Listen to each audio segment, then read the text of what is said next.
gigantic government sucks. Pursuit of happiness radio is deluxe.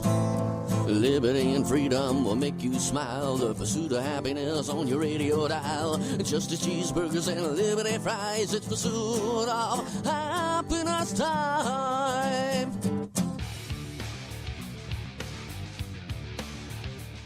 Colombia, the nation of Colombia, not the clothing company. Colombia is dealing with a cocaine surplus. A lot of cocaine in Colombia. Experts call it the best proof yet that Hunter Biden is sticking with his sobriety. So let's hear it for Hunter Biden, everybody. Hi, Kenny Webster here. I am live on social media this afternoon. We're also on KPRC 950. So thanks so much for joining us. Coming up on the show, Daniel Turner stopping by. We're going to take a look at what happened with last night's big DNC speeches from people like Tim Walz, middle American average guy Tim Walz. He's just like you. He's just like you, except you're toxic and bad, and he's good. He's a good guy. You're bad. You're awful. We're going to fix the world and make all the men more like Tim Walz. We'll get to that. Also stopping by this afternoon, Brandon Waltons will be here from TexasScorecard.com. There's a news story that Fox News and a handful of others reported on relating to election fraud in the state of Texas, and it lacks truthiness. There does appear to be some election fraud and a pretty serious investigation happening with Attorney General Ken Paxton. We've even had, look, we have a lot of evidence that something weird is going on, but I just want to point out here what's being reported on Fox News was not exactly true. So we'll get to all of that very soon. But first, let's start off with this. If you watched the DNC last night, one of the things you might have witnessed I'm guessing you don't watch CNN. I always like to say I watch CNN, so you don't have to. You're welcome. Here's somebody you saw last night on cable if you were watching the Communist News Network. This is Dana Bash, and she's a ton of fun. You're going to love Dana. Dana's explaining how Tim Walz is the new kind of masculine. You're the toxic bad man.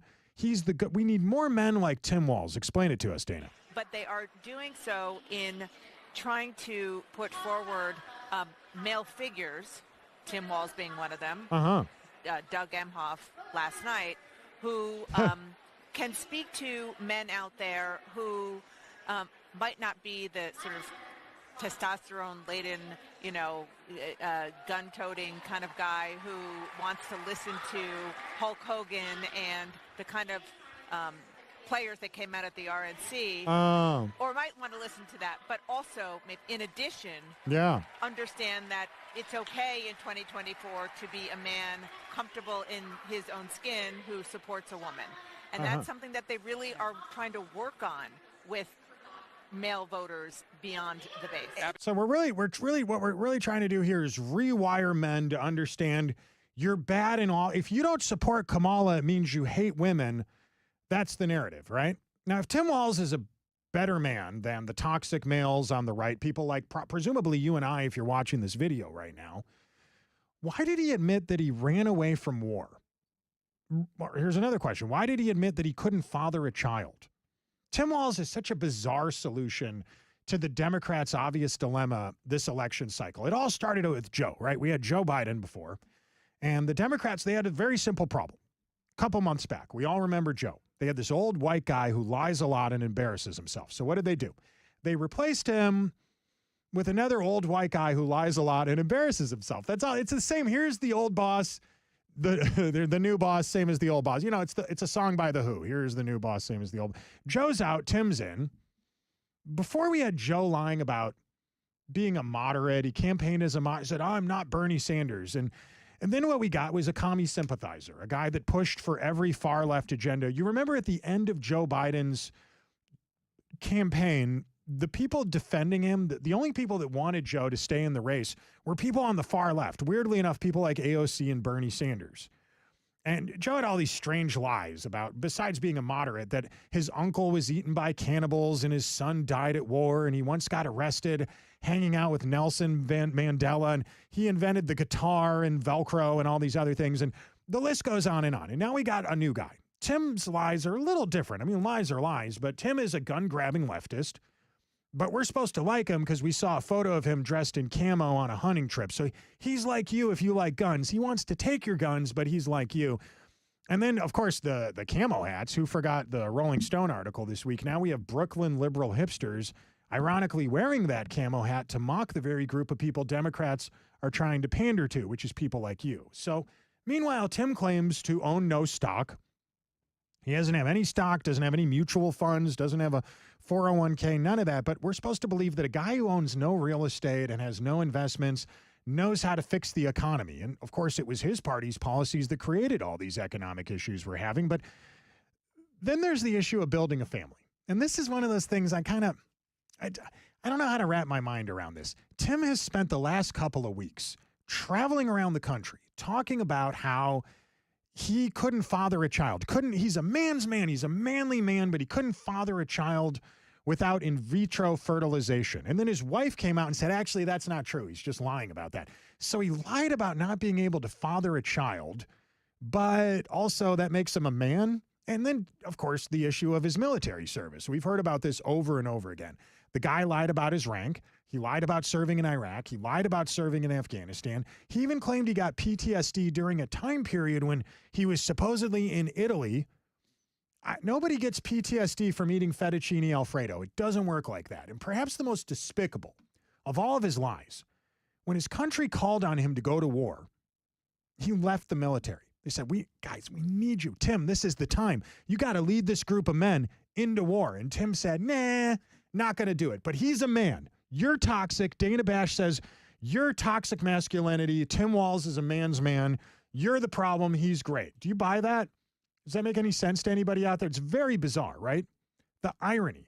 The Democrats are a group that's all about waving the flag for gender equality, ready to dismantle misogyny like it's a Lego castle. But wait, they've just endorsed a guy who's so terrified of not being the alpha that he built a life story more fictional than a Marvel movie. Maybe it's time for this party to look in the mirror and ask, are we the bad guys? Are we the baddies here?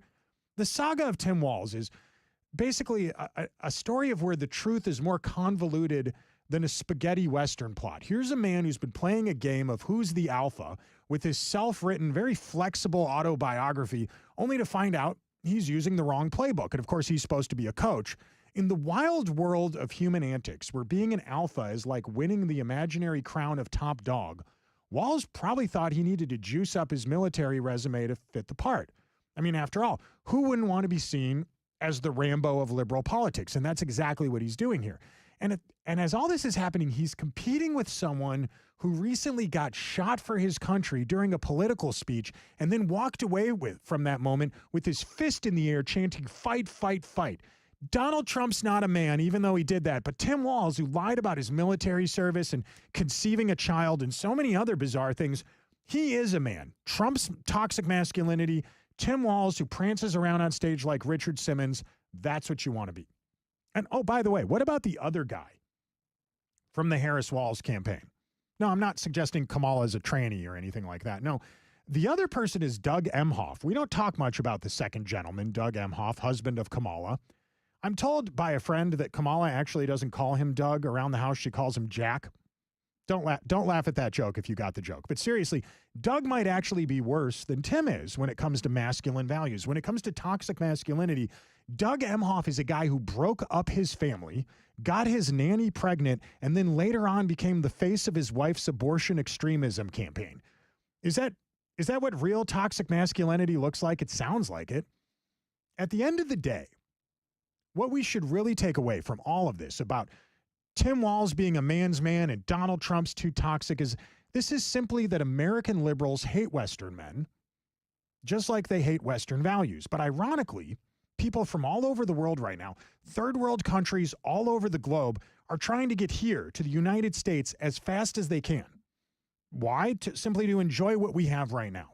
Freedom and liberty and capitalism and a representative republic that sort of resembles democracy. Everyone's supposed to just ignore how and why we got those things. We got those things because Western men with Judeo-Christian values built a country with their toxic masculinity that created the most envious society in the world, the country everybody in the world wants to be like. Instead of trying to change that, don't you think we should be celebrating it and embracing it? Yeah, Let's get straight to discussion. We here to talk about something about politics and government and all its hidden corruption. This show here ain't your average. This podcast you gotta get. You tuned in with Ken. This is Pursuit of Happiness. Thank you. That's Lil Flip. That's my boy Lil Flip. Lil Flip recorded that for this. Wasn't that great of him? I'm sorry, Lil Pump. I forget which Lil it was. Might have been Lil Boozy. Or is Lil Tay still a thing? Is Lil Tay still out there? Greetings if you're just getting connected to this video. I am just putting my show together for this afternoon on KPRC 950. And if you want to enjoy that show, you're watching part of it right now. There will be more radio later. But anyway, stand by. We're going to keep going.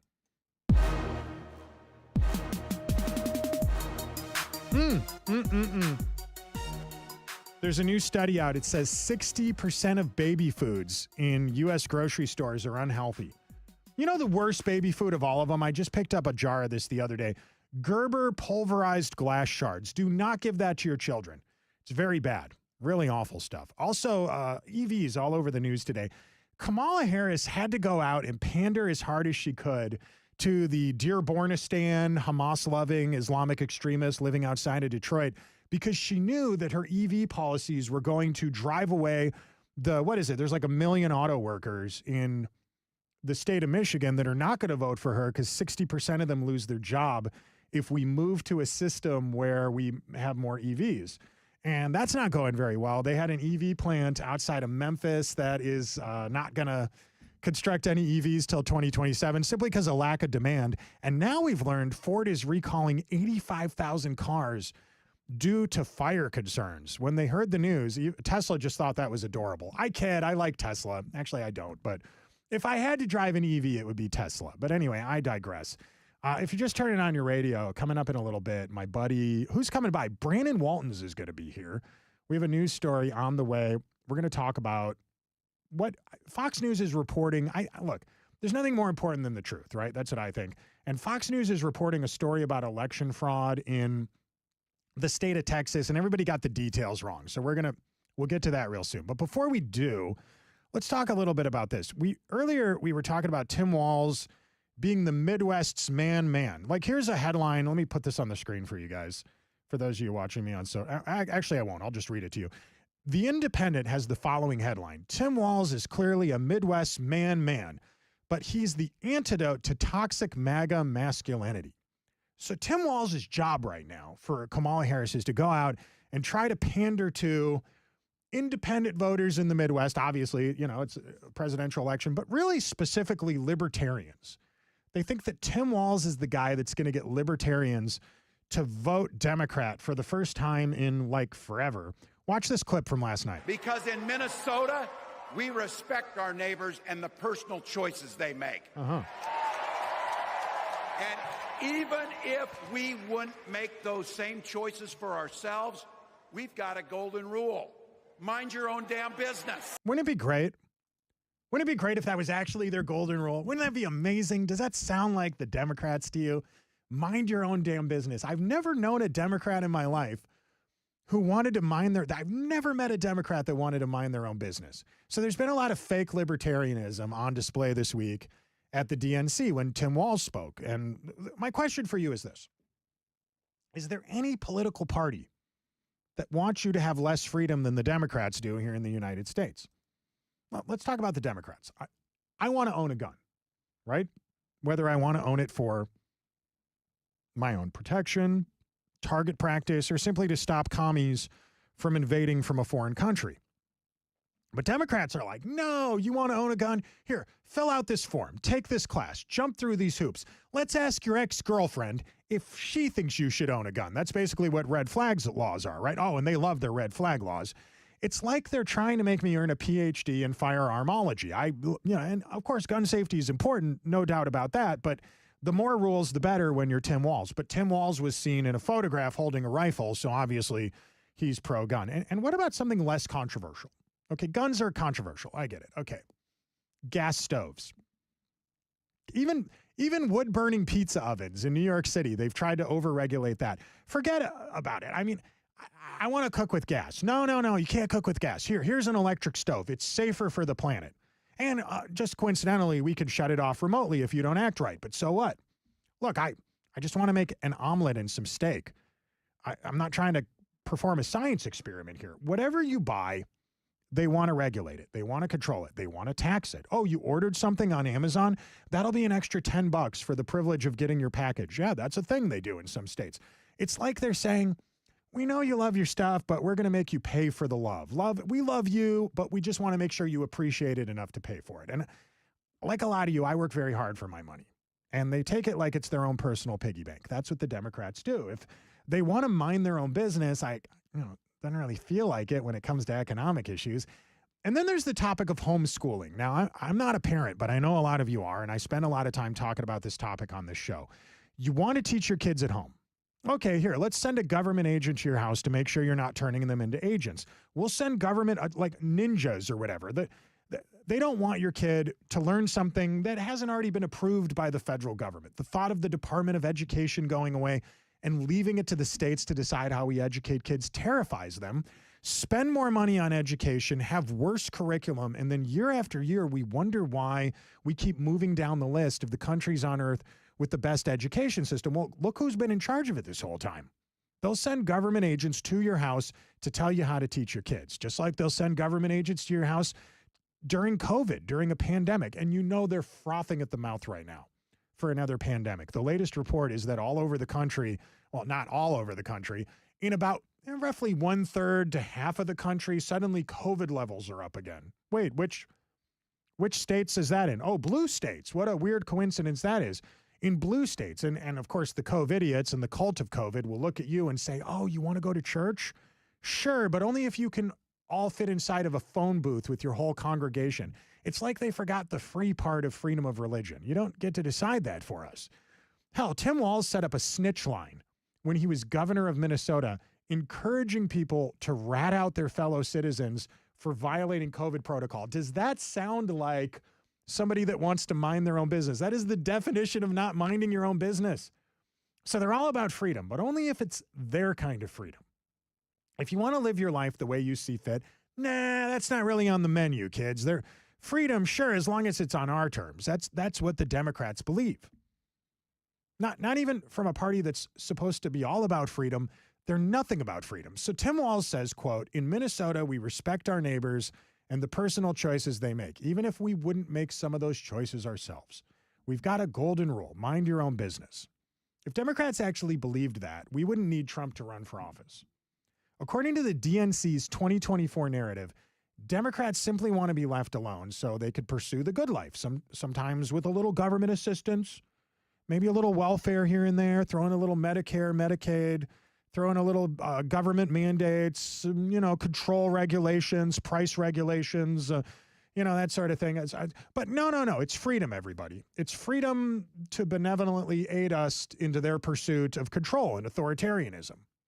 Meanwhile, Democrats will tell you the Republicans, those mean, evil enemies of freedom, they want to ban your books.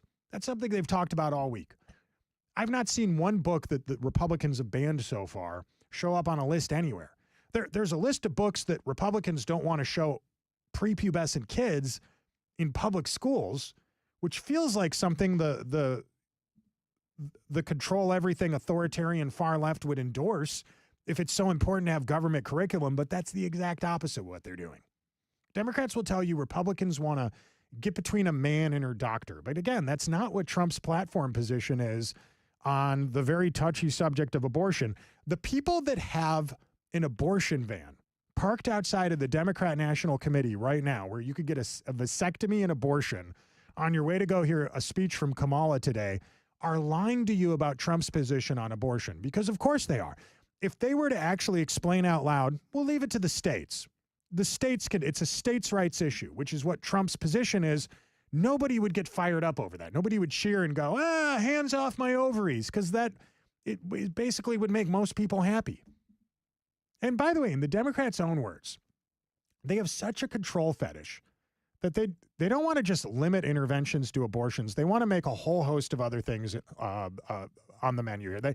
In fact, they're telling you that Republicans are trying to make it illegal for in vitro fertilization and contraceptives. There is not a single Republican in the country right now that's trying to do that. There was one unusual thing that happened in the Alabama Supreme Court, and then the Alabama state legislature stepped in and they undid that. Democrats claim Republicans keep all these evil plans organized in some sort of scripture called Project 2025 that contains all their plottings, which again is another lie. We don't read Project 2025 to get our talking points. They read the Communist Manifesto. That's their Project 2025. So when Tim Walz says he wants to stay out of your business, he's lying. He's not your coach. He's not your dad. He's not your buddy. He's a communist masquerading as an average middle American who suspiciously traveled to China over 30 times and says China has a great country where everyone shares, but I don't think anyone ever told the slave laborers in the Uyghur Muslim concentration camps that everybody likes to share, because nobody appears to be sharing with them. In China, a place that, I mean, is it even fair to call him a communist? Tim Walz is a Maoist. He is a Maoist, very specific kind of communist. And in China, they don't stay out of your business. They don't leave you alone. And I think that's exactly what Tim Walz wants for America if him and Kamala win the election in November.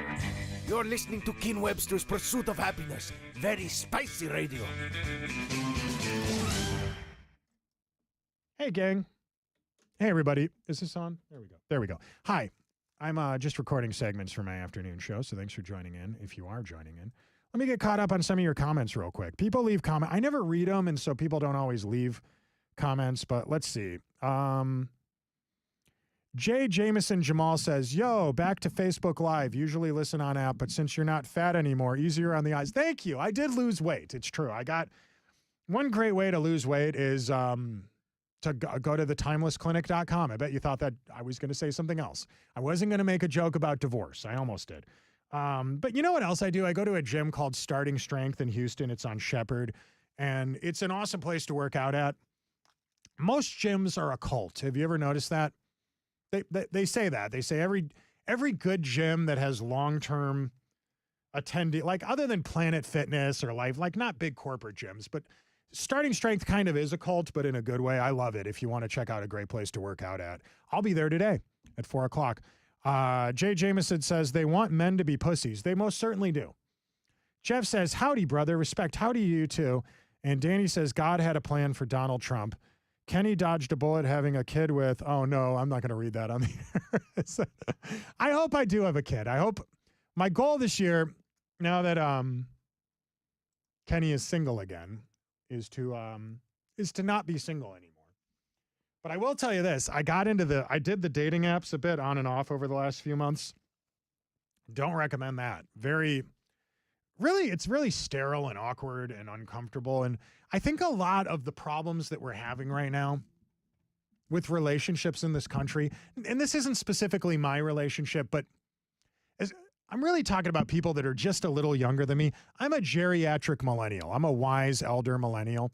And I've noticed that people that are just a little younger than me have been inundated with a lot of two things when it comes to sex and romance. The first, I'm sure you could probably guess, porn. No, porn's always existed. It existed but now it's like, when I was a teenager, you had to go look for porn on the internet. It wasn't just there. Now, I mean, I don't have to tell you how easy it is to find porn on the internet. And this isn't a rant about anti-porn, but I was on the phone last night with a friend who works in mental health industry, the industry of psychiatry and psychology and that sort of thing. And this person was explaining to me how there is a huge increase in men, younger men than me, they're going into counseling right now for what was just, I guess for lack of a better term, like lack of sexual arousal, impotence. What's the word I'm looking for? They can't get it up. And the reason I was told this was happening is because they look at so much pornography on the internet that when they're actually with a real woman, they don't know what to do. And that blew my mind. I didn't actually believe that. I was like, well, why don't they? Is that true? Like, why don't they watch porn together? It's like, well, it's not really a healthy relation. It's not always healthy to do that. And I'm certainly not endorsing doing that. It just surprised me to hear that men in their 20s and 30s, in a time when you can get, Viagra and Cialis is just a phone call away, that men are having a hard time, boop, really? Okay. But the other thing that's creating so many problems now with dating and romance and sex is the dating apps.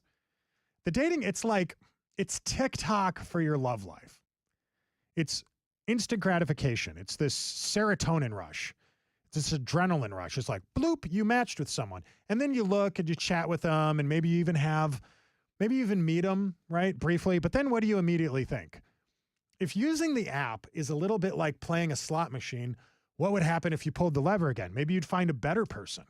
Maybe you'd maybe you'd find a prettier girl. Maybe you'd find a better person to date. And I think that cheap thrill, that instant gratification is keeping people away from real relationships. And so for me, I have just decided that I don't think dating apps are going to be how I'm going to solve my recently being single problem. But I digress. I'm Kenny Webster. I love you all. Thank you for watching this. I don't know if people are leaving comments, it's not updating quickly enough, or maybe you're just not leaving comments. But anyway, I guess I'm going to run. I don't have anybody to chat with here. I'll see you guys later. Tune in from 3 to 4 p.m. today. Brandon Waltons is tuning in. He's going to be on the show from TexasScorecard.com, and a really good friend of mine, Daniel Turner from Power of the Future. You guys be good.